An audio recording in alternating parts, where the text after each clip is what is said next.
The best remedy for a snake bite. Snakes rarely bite humans, and if they do, here's how to deal with it.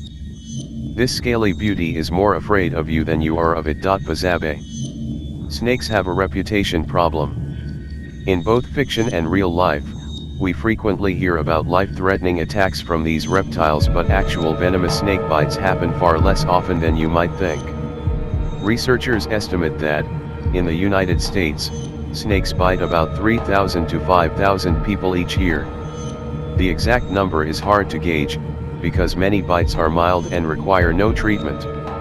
Even the highest estimates only go up to 8,000, which boils down to fewer than 1 in 37,500 people bitten by a venomous snake in a year.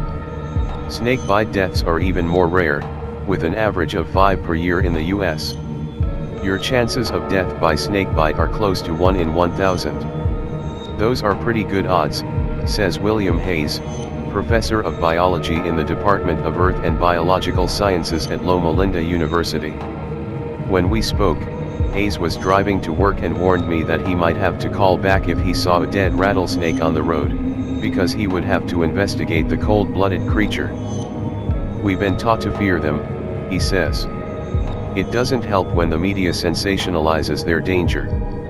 He and his colleagues are weary of the poor portrayals of these reptiles, but many people still feel wary about his scaly pals.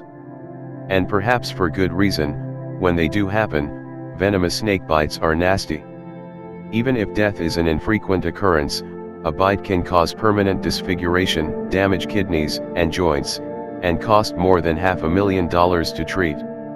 Most bites require roughly 14 to 70 vials of antivenom, billed at up to $10,000 per vial. The antivenom alone can bankrupt you, Hayes says.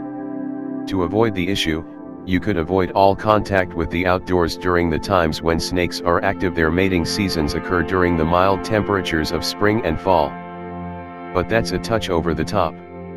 Instead, cultivate a healthy respect for venomous reptiles and follow a few simple guidelines. 1. Keep your distance. If you're hiking or really spending any time outside in a snake-rich area, keep an eye out for the legless animals. Gardeners and hikers, for example, should watch where they put their feet and hands. I've found this advice personally beneficial on at least one occasion. In February 2016, I went hiking outside of Brisbane, Australia, a country that's home to 8 of the 10 deadliest snakes in the world. When I saw a venomous eastern brown snake lying just a few inches from my boots, I knew that it would behoove me to step back, hold very still, and patiently wait for it to cross the trail before I pushed onward. My heart was certainly racing for several minutes following the encounter, but according to Hayes, I took the first step, literally, toward ensuring my own safety. 2. Take 2 steps back. Jack, Hayes tells kids when teaching them about reptile safety. Most snakes can only strike about half their body length. As long as you're several feet away, they can do no harm. Not that snakes want to bite you in the first place. They're more concerned with a speedy getaway than snapping at potential predators. 3. Don't antagonize. Oddly enough, the most straightforward way to safeguard yourself against bites is to be female. At the hospital associated with Hayes University, a staggering 80% of bite victims are boys and men. It's not that snakes have it out for the male sex. The problem is that men are more likely to antagonize these reptiles. Snake bites are associated with the 2 most dangerous chemicals in the world, testosterone and alcohol, Hayes says. For example, 45% of those aforementioned bites happen because someone is interacting with the snake, attempting to handle it or poking it with a stick. A further 20% involve alcohol. This is an easy problem to avoid. Keep your distance from any snakes you see. While you're at it, don't go hiking while drunk. 4. Cover your skin. When you do go hiking in the spring and fall, read up on the area you'll be traversing. If snakes are common there, then wear protective clothes. This doesn't require anything fancy, just the same gear that hikers should already be wearing: long sleeves, pants, and closed-toed shoes. This outfit shields you from poison ivy and bug bites, but also helps protect you from snake bites. Studies have shown that fabric reduces the amount of venom injected, and less venom equals a less serious injury. Treat a bite. What if, despite all your precautions, you still suffer a snake bite?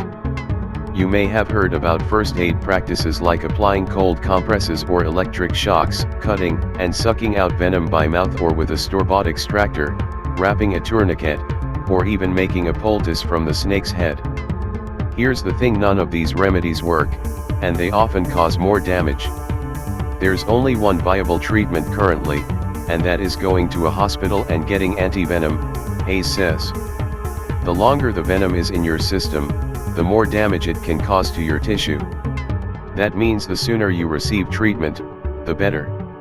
So the best tools to keep on hand are the ones that take you to a hospital as quickly as possible: a cell phone, a good friend, and a set of car keys. If a snake strikes, first take a good look at the culprit, or even snap a smartphone photo, so you can help doctors identify the species, but don't delay or try to track the animal. An expert should be able to diagnose your attacker from the bite itself. This will tell the hospital which type of antivenom you will require. Next, arrange for a ride to the hospital, either by ringing up a rescue unit or having your friend drive you at a brisk speed. En route, you should call ahead to the hospital so they're ready for your arrival. Venom advantage. In all likelihood, you will never receive a snakebite that requires antivenom treatment. But you might encounter a touch of snake venom in other forms. In fact, a good number of pharmaceuticals derive from this substance. They treat everything from chest pain, Aggrastat, to high blood pressure, Capitan, to wrinkles, Sinac. Venom might even find a place in brain surgery. At Loma Linda University, John Zhang, professor and vice chair of the Division of Physiology at Loma Linda in the School of Medicine, is currently leading a study on venom preconditioning. If tested and approved, patients would receive several injections of rattlesnake venom, or a synthetic analog, prior to brain surgery, in order to reduce bleeding and swelling during and after the procedure. In fact, the life-saving benefits of venom help shine a much kinder light on the animal Hayes and I love. As he says, they're beautiful creatures. They're inquisitive, they want to avoid confrontation. I just think they deserve more respect and better treatment.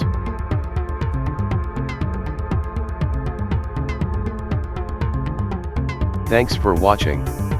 And please don't forget to like and subscribe to my channel for more videos.